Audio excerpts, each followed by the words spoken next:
સદૈવ એમના જીવનનો પ્રકાશ તો આપણા પર છે જ, એમનો વરદ હસ્ત આપણા માથા ઉપર છે, પણ આજે દીપ પ્રગટાવી અને આ કથાને શુભ શરૂઆત કરાવી તે બદલ એમનો પણ ખૂબ ખૂબ આભાર માનીએ એટલો ઓછો છે. દીપ પ્રાગટ્ય બાદ આવે અને બાબાની વાંગમય સ્વરૂપ પોથીનું પૂજન કરે.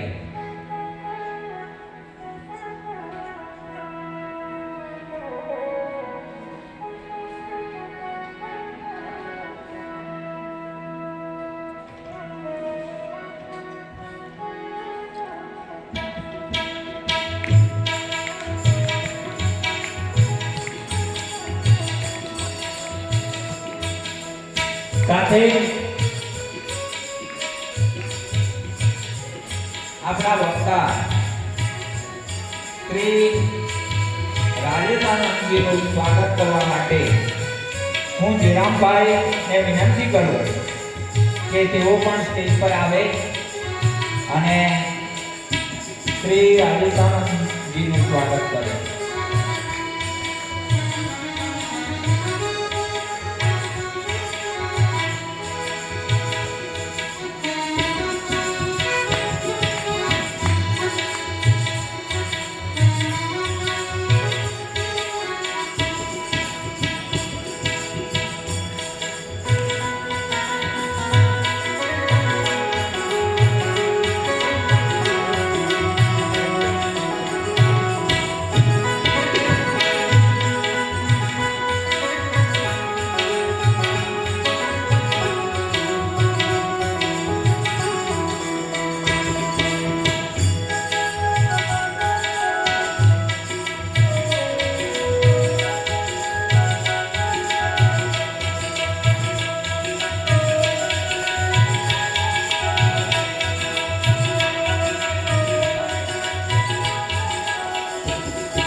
સ્વાગત થઈ રહ્યું છે ત્યારે આપણે એક વખત તાળીના અભિવાદનથી સ્વાગત કરીએ.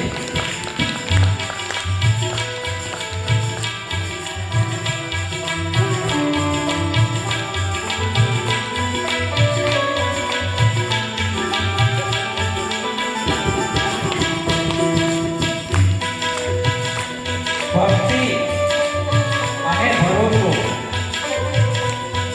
ભક્તિ અને ભરોસો ભગવાન પર એટલો હોવો જોઈએ.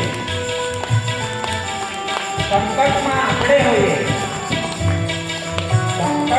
આપણે હોઈએ અને એની ચિંતા ભગવાન કરે. એટલે માણસે સદૈવ ભગવાનના નામમાં રત રહેવું જોઈએ. કહેવાય છે કે રાવણે હિમાલય ઊંચો કર્યો હતો પોતાના ભક્તિના બળ ઉપર. હિમાલયને પણ રાવણે ઉચકી લીધો હતો, કારણ એનામાં ભક્તિ હતી એના બળ પર. પરંતુ અભિમાનમાં તો એ અંગતના એક પગને પણ એ ઊંચો કરી શક્યો નથી. એટલે એના પરથી આપણે એ શીખવાનું કે ભક્તિની તાકાત એ સર્વસ્વ છે. અને જો અભિમાન હોય તો એ રસ્તો પતનના માર્ગે દોરી જાય છે. એટલે સદૈવ આપણે જીવનમાં ભક્તિ જ કરવી રહી, ભગવાનનું નામ જ લેવું જોઈએ. હવે આપણા આદર્શ મિત્ર મંડળના પ્રણેતા અને જેમના વિચારોથી આપણને સદૈવ પ્રેરણા મળતી હોય, સદવિચારોથી આપણા જીવનને ઉત્થાન મળતું હોય, ભક્તિ મળતી હોય અને આપણા જીવનને માર્ગ મળતો હોય, એવા શ્રી સાંઈ શરણાનંદજીને વિનંતી કરીએ કે તેઓ અહીં આપણને આશીર્વચન આપશે. શ્રી સાંઈ શરણાનંદજી.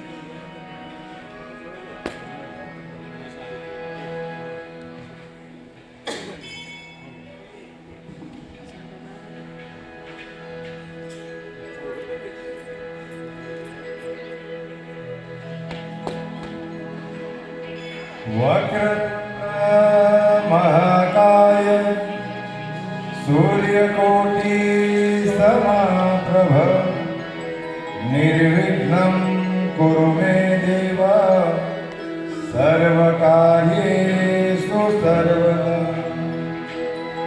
गुरुर्ब्रह्मा गुरुर्विष्णु गुरुर्देवो महेश्वरः गुरुर्साक्षात् परं ब्रह्म तस्मै श्री गुरुवे नमः.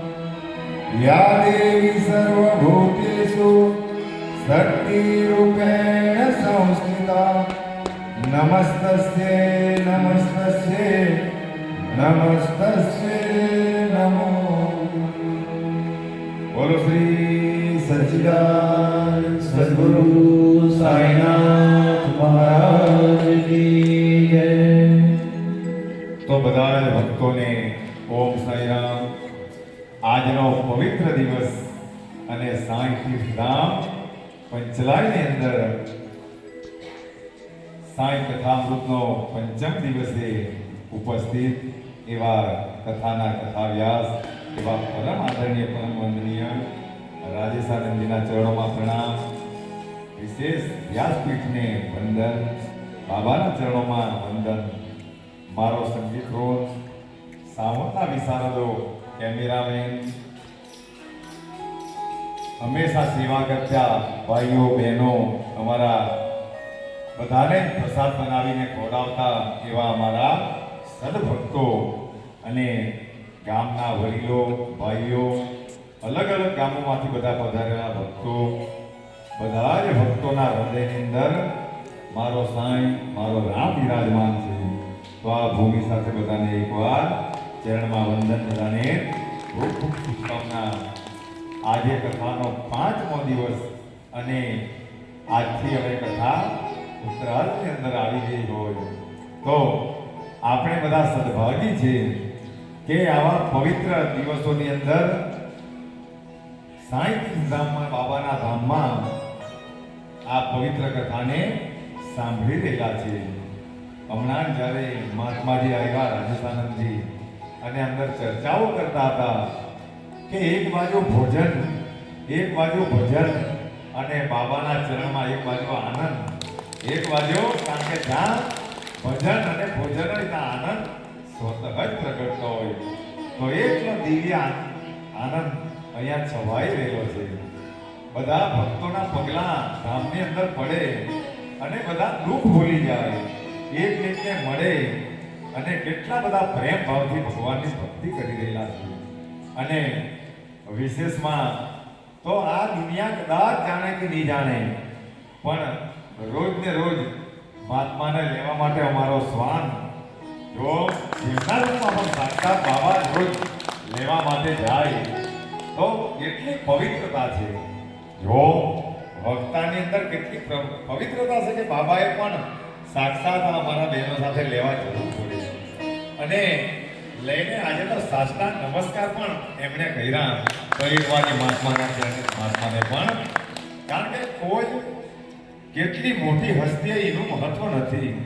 ભગવાનના દરબારની અંદર કોણ રોડપતિ કોણ કરોડપતિ કોણ કેટલો મોટો મહાત્મા છે એનું મહત્વ નથી, પણ મારા ભક્તોની અંદર કેવો ભાવ છે એની સાથે બાબાને લેવા દેવા છે. એટલે તો એમને પણ લેવા આવવાનું મન થઈ જાય.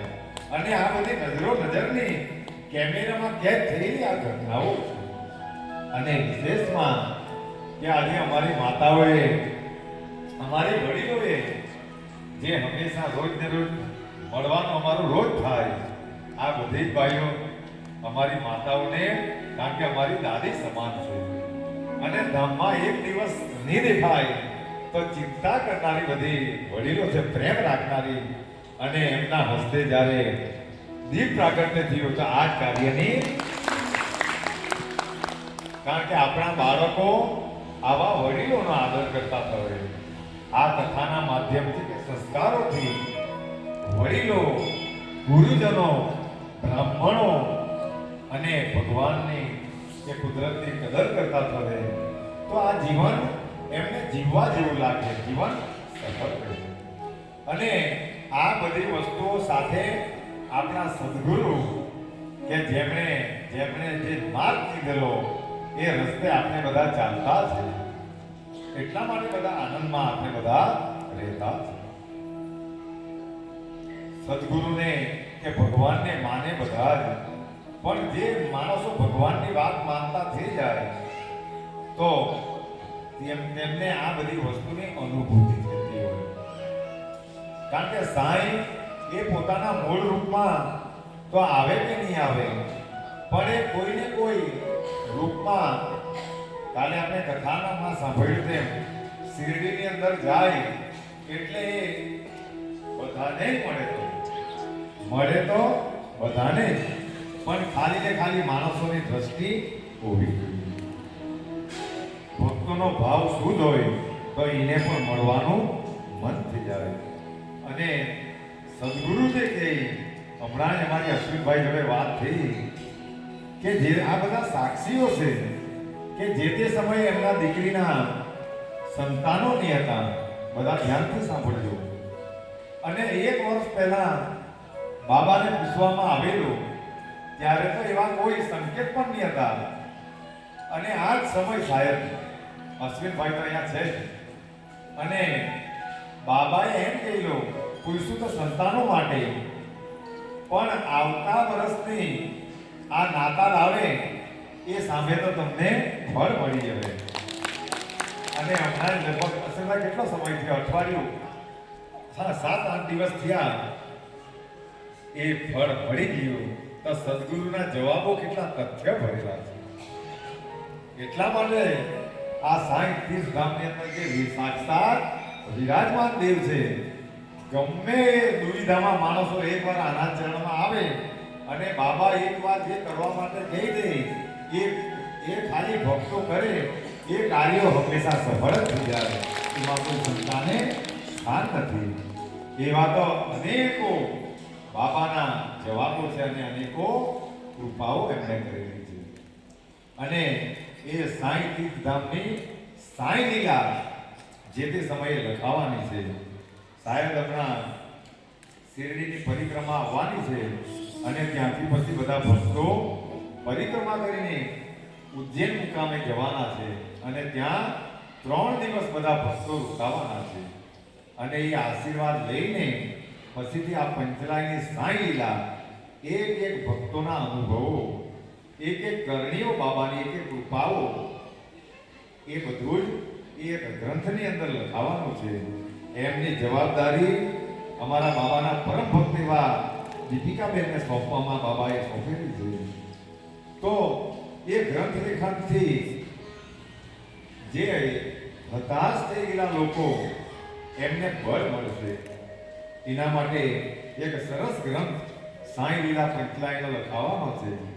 તો જ્યારે એ વૃત્તાંત, એ લીલાઓ કોની સાથે થયેલી, એ જેની સાથે લઈને એને આખા લખાણ સાથે ગામ, નામ, ઠામ અને ક્રિયા એમની સાથે એ આખું આપવાનું રહેશે.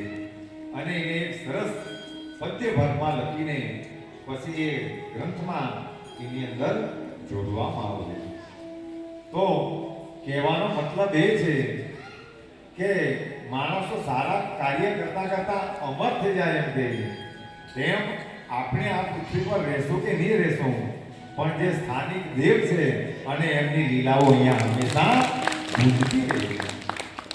જેમની જેમની બાબા પર કૃપા હશે એમના નામો હંમેશા બાબાની સાથે જોડાઈ રહેશે.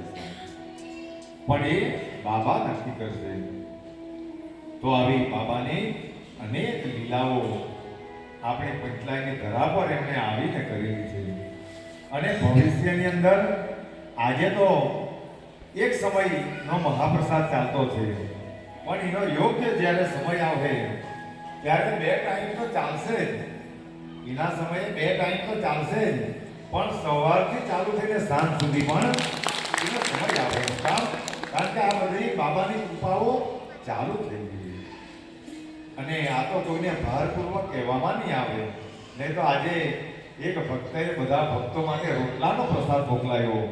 શાયદ એ ભક્ત આવ્યો હશે કે નહીં આવ્યો હશે, પણ એમ કોઈને નહીં કહેવામાં આવ્યું, પણ એમને સ્વતઃ જે પ્રેરણા થાય તો બધા જ ભક્તો માટે જેમને રોટલાનો પ્રસાદ મોકલાયો છે તો એમને જો કહે ત્યારે તો બધા જ કરે.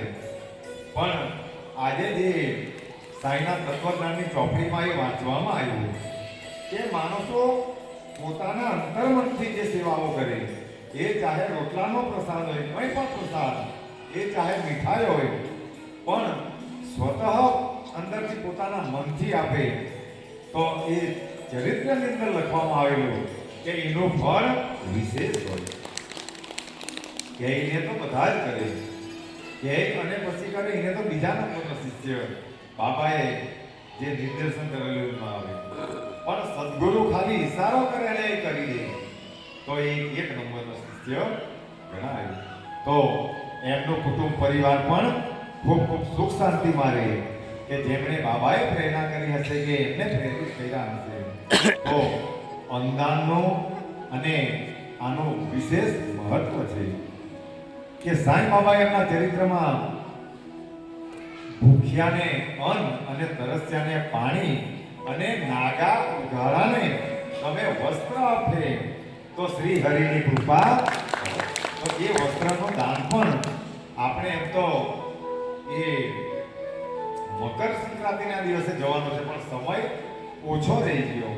તે છતાં પણ ગુરુવારે જો બાબા એમ કહેતા હોય કે મકર સંક્રાંતિના દિવસે જ કરવાનું, તો પછી આપણે એ કાર્યને પણ આપી દેશું નિમિત્ત બનીને. કે બધા કપડાં પોતાના ઘરે, એ ચાહે સાડી હોય, નાના બાળકોના કપડાં હોય કે મોટાઓના હોય, પણ એ જરૂરતમંદોને આપણે આપવા માટે બધા જવું. કારણ કે એ કપડાનું દાન કરે તો લેવાવાળો પ્રસન્નતા અનુભવે. અને જરૂરતમંદોને એમ તો આપણે દર વર્ષે આપતા જ, પણ 1-2 વર્ષથી થોડીક પ્રવૃત્તિઓ વધી ગઈ સાંઈધામની, એટલા માટે આ કાર્યને નહીં થયા.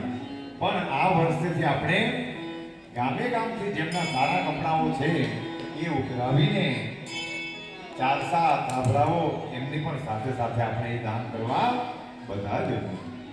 કારણ કે ભગવાને આપણને આપ્યું છે તો જરૂરતમંદોને આપણે પણ આપવાનું. એમાં શ્રી હરિ રાજી રહી. તો એ કાર્યો પણ આપણે બધાએ સાથે મળીને કરવાનું છે. અને આ જ વસ્તુથી જીવનની અંદર બધા ભક્તો આનંદ માણે. ચાહે માણસો બંગલાઓ વસાવે, ચાહે બંગલા પણ વસાવે, પણ અમે નજરની જોયેલી આ ઘટનાઓ છે, એ લોકો પણ આ દુનિયાની અંદર ખુશ નથી, આનંદમાં નથી. હું કામ? કારણ કે આનંદ ત્યારે જ મળે કે જ્યારે માણસો ભગવાનની ભક્તિ અને જીવોની સેવા કરે, તો એ દુઆથી માણસોને જીવનમાં આનંદ મળતો હોય. તો દરેક જગ્યાએ એના અનુભવનું જ્ઞાન જેને કહેવાય, એ બધા આગળ રજૂ કરી રહ્યો છું. એટલે ભ્રમ અને લોભ, જ્યાં ભ્રમ હોય ત્યાં લોભ આવી શકતો નથી, અને જ્યાં લોભ હોય ત્યાં ભ્રમ પણ આવી શકતો નથી. પણ એનું એક પ્રમાણ તો એટલા માટે કહેવાય કે આ બધા ભક્તો આનંદમાં રહે. આનંદ એટલે પરમાત્માનું એ સ્વરૂપ છે, કારણ કે ભગવાન સત ચિત અને આનંદ સ્વરૂપ છે. તો એ આનંદમાં બધા ભક્તો રહેતા છે, તો જે લોભ વગરના છે એટલા માટે આનંદ કરી રહે છે. આ બધી પવિત્ર અને જીવનમાં જ્યારથી હમજતા થાય તો જલા બાપાની જેવી વૃત્તિ રાખીને હવે કઈમાં પણ સદભક્તોએ ઉતરવાની જરૂર કે દેને કો ટુકડા ભલા અને લેને કો. આ બે પાસા તમારા મજબૂત હોય એટલે બીજી બધી જ વસ્તુઓ એની રીતે મજબૂત બની જાય. જેમ એક ઝાડ, સુકાઈ ગયેલું ઝાડ, આપણે બધા પાત્રાને પાણી પવા દેવું તો એ તાજા નહીં થાય, પણ જો મૂળને જો પાઈ દેવું, એ ઝાડના મૂળને જો પાણી પાઈ દે તો થોડી વારમાં બધા પાત્રા તાજા થઈ જાય. એટલે આ દુનિયાના માણસોને આપણે ખુશ કરી શકવાના નથી, પણ એ મૂળને, એ સદગુરુને, એ પરમાત્માને એ ખુશ થાય એવા કાર્યો આપણે કરીએ એટલે એનાથી બધા જ ખુશ થઈ જાય.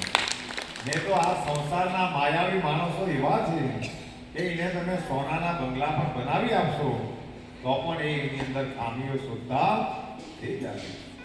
એ હમણાં નહીં ખબર પડે, પણ આપણું જીવન જ્યારે વયોવૃદ્ધ થશે ત્યારે આ વસ્તુ બધાને દિલની અંદર ખબર પડે કે જીવનમાં ગમે એટલું પણ કર્યું તો પણ આ સંસારીઓ માયાની અંદર પડેલા એટલે ખુશ થઈ શકતા નથી. પણ સાચી ખુશી અને સાચો આનંદ એ હરિના શરણમાં અને હરિની ભક્તિમાં છે. તો એ વસ્તુને આપણે, એ વસ્તુ, એ પરમ તત્વ, કારણ કે એ અમોલ વસ્તુ, એ વસ્તુ આપણને સદગુરુની કૃપાથી પ્રાપ્ત થઈ છે. તો સદગુરુના ચરણમાં પ્રાર્થના કરીએ કે હંમેશા આ વસ્તુ અમારા જીવનમાં અસ્તિત્વમાં રહે. આ દુનિયાના પ્રલોભનો કે આ દુનિયાની માયા અમને હેરાન નહીં કરી શકે, કે અમને માર્ગથી ભટકાવી નહીં શકે એવી હે સાંઈ બાબા, હે સદગુરુદેવા, તમે અમારા પર કૃપા કરજો. એવી ચરણમાં પ્રાર્થના કરીને મહાત્માના ચરણમાં વંદન કરીશ અને પ્રાર્થના કરીશ. આવે એવી નતમસ્તક થઈને બધાને ઓમ સાંઈરામ, ઓમ સાંઈ.